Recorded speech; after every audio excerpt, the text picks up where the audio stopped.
Greetings. We are back with the final New York sports rapid rundown of the year. Time has flown. Closing out 2023 is a guest who you can hear hosting on WFAN and always brings the passion for New York sports. He's a proud TO of 5 representing Puerto Rico to the fullest. Al Cintron. What's going on, brother? Al, what's up, man? I'm good. Good to see you. Good to see you. I'm glad to have you here, and it's glad to have you on the rapid rundown because we got a lot of things to get into this week. We got some breaking news. Yeah, some breaking news. That happened right before we recorded this, so it's really good. Here's what we got to get into this week, folks. We got to talk about the Jets, who lost again on Thursday Night Football. Nets resting players at home. But first, Al, we got to talk about the New York Knicks. Let's go. Because the Knicks have themselves a new player. They made a trade with the Toronto Raptors. Emmanuel Quickly, R.J. Barrett out. In comes OG Anunoby. This just happened before we recorded the show. What's your reaction to this trade? I was on the train. My jaw dropped. But I had more outrage about Quickly being gone. He's a fan favorite. Instant offense off the bench. R.J. Barrett, I'm not too high on. There's too much inconsistency. I like the trade because OG Anunoby spaces the floor. It won't clog the lane as much when Brunson and Randall attack the paint. OG's better defensively as well. Plus, we added Precious Achiuwa, and Malachi Flynn. That is correct. We had him there. So you like this trade. Some fans, you know this, and from your time hosting on The Fan, you're going to get fans that are going to say, hey, this isn't a player that really moves the needle towards the Knicks making it towards a championship. Was this move still you like the trade, but do you think this is a good move in terms of a building block to where the Knicks eventually want to go? I think so, because I think this is more about getting out from R.J. Barrett's contract. That gives them more flexibility down the road. Listen, Knicks fans are going to be upset regardless. Sports fans are going to be upset regardless. They're never happy. So I always take the wait-and-see approach. Let's see what happens. Let's see how it plays out. And I'm sure at the deadline, they'll make another move, and we'll go from there. All right, another move. I got to ask you this before we leave on the Knicks. Another move. What kind of player should be the next move to come in here? Should it be another star? Is there a star you want here? You know that's where it's going to go with the Knicks fans. They want a star. Is that the next move that the Knickerbockers should make? So I was on the all-in Donovan Mitchell train. I'm still kind of, but I got my eye on another superstar next to a disgruntled superstar who's always miserable, and that's Devin Booker. That's who I want. Phoenix is a hot mess. I can see it getting worse before it gets better. They have no draft capital. The Knicks have a ton of draft capital, and that's the guy I want, Devin Booker in New York, to pair with Jalen Brunson. You know what you did right there. You just teased the Knicks fans, got them all excited about Devin Booker. You know they're going to get really excited. Yeah. It is a mess out there in Phoenix. But Knicks seem to be trying to build something. We'll see how that goes after the OG Anunoby trade. Okay, we're also going to talk about the Brooklyn Nets because, Al, they got a lot of heat this week for resting 4 key players as well as hardly using some regular players who were available in Wednesday night's home loss against the Bucks. Now, the decision, it didn't sit well with that star, Mikal Bridges. He did not like that at all. So I got to ask you this. Was the team's move to treat a regular season game like an exhibition game, was that the right decision? At home, no less. So you're playing the Pistons, who, let's face it, have lost 69 games in a row. Then you have a home game. It's holiday season. I'm sure a lot of kids, 2 people I know, 2 kids, received tickets for Christmas, had the jerseys ready to go, only to see, no offense to anybody on that bench, the bench play. It's disgusting. You had a road game afterwards as well. Why couldn't you? You were that concerned about losing to the Pistons, and then you sit your guys against one of the best teams in the league, and everybody's probably there because it's a holiday gift. It's disrespectful to the fans. No, I'm in agreement with you on this, right? This is obviously a disappointment to the fans. Fans show up, hard-earned money to come and see an NBA team, whether you were going to see Giannis play that night or you wanted to go see the Nets. But I got to ask you this, considering you just made the point, you said this happened nonetheless at home. Is a move like this where you're going to rest that many players, is that a move that should have been done on the road if you are going to do this move? 100%. You do it on the road, you're not going to upset anybody, you're not going to rock the boat. You do it at home, when you're ready to stepsisters to the New York Knicks here. You know who plays every day? Jalen Brunson. You know who plays every game? Julius Randle. Enough said. And when your superstar Bridges is upset, who's accountable for that, though? Top to bottom. Top to bottom. I'm sure if they came from the top, that's where it's coming from.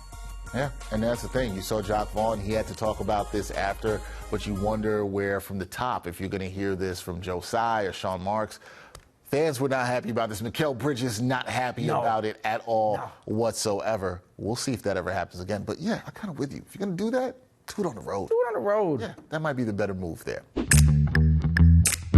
All right, let's talk some football. We're going to talk about the New York Jets. Oh, we have to? We have to. Yeah, we have to. We're going to do that. You don't want to? No, let's go. Okay, I thought you were going to back out on me here. I thought that was going to happen. Now, the Jets, they kicked off Week 17 of NFL action in Cleveland. They lost to the Browns 37-20. Joe Flacco, former Jet, carved up the Jets defense, who allowed a 300-yard passer for the first time in 34 games. And earlier in the week, head coach Robert Saleh said that he didn't regret not pursuing Flacco when Aaron Rodgers went down in Week 1. So, let me ask you this. We've seen how the season has gone for the Jets. Should Gang Green regret not pursuing the now playoff-bound Joe Flacco? Should they regret that move? No, because he would have been a statue and probably would have been 12 feet under behind this offensive line. Period, stop, that's that. Like, Joe Flacco, we acting like he's Michael Vick all of a sudden? No, he would have never been able to get out the pocket with this offensive line. Against Cleveland, they had 1.9 seconds to get back and throw a pass. Flacco would have been killed by this offensive line. So no, my answer is no, no, and no. No, no, and no to Flacco, as bad as the Jets' quarterback play has been this year. Okay, but taking that into consideration, considering what happened this year with Aaron Rodgers, returning as a starter, and you look at this Jets front office, should Jets fans trust this front office to find a competent backup QB? Because that's what they're going to need for next year. So should the fans trust the front office to get the job done? No. No. What a shot. Joe Douglas has drafted well for the most part. But you see the record under his watch? It's miserable. Robert Saleh, 17-33 as coach. That gets you fired. But no, let's bring everyone back. Let's bring everyone back. So I don't like it. I know Jet fans are like, they want some consistency, but come on, 17-33, that gets you fired. Joe Douglas's record as a GM, that gets you fired. But they're coming back because Aaron Rodgers, the real GM of this team, wants them back. So what I'm hearing from you in saying that is that's a resounding no. As you said before, you do not trust the front office to get this done and get the teams where they need to be, even just in terms of them getting a backup quarterback. No, to me, the Jets are closer than the Giants in this town. The Jets have to fix the offensive line. That's their biggest issue. They have Breece Hall. They have Garrett Wilson. They have a solid defense, not the 85 Bears defense like they wanted you to believe before the season started. Let's throw that away. But if Aaron Rodgers, and that's a big if he can stay healthy, they'll make the playoffs. If not, guess what, Jet fans? You're going to be reliving 2023 all over again. We don't need that again. No. They don't need that again. We just don't need that in our lives again. No. So that'll be pretty miserable. Hopefully things get better for the Jets in the new year. Okay, speaking of the new year, I had to ask Al about this. We got a bonus question this week. Al, I know that you are a diehard Mets fan. We can see because you came up here with the hat. And we're at this time of year, right? We're at this time of year where we start thinking about New Year's resolutions.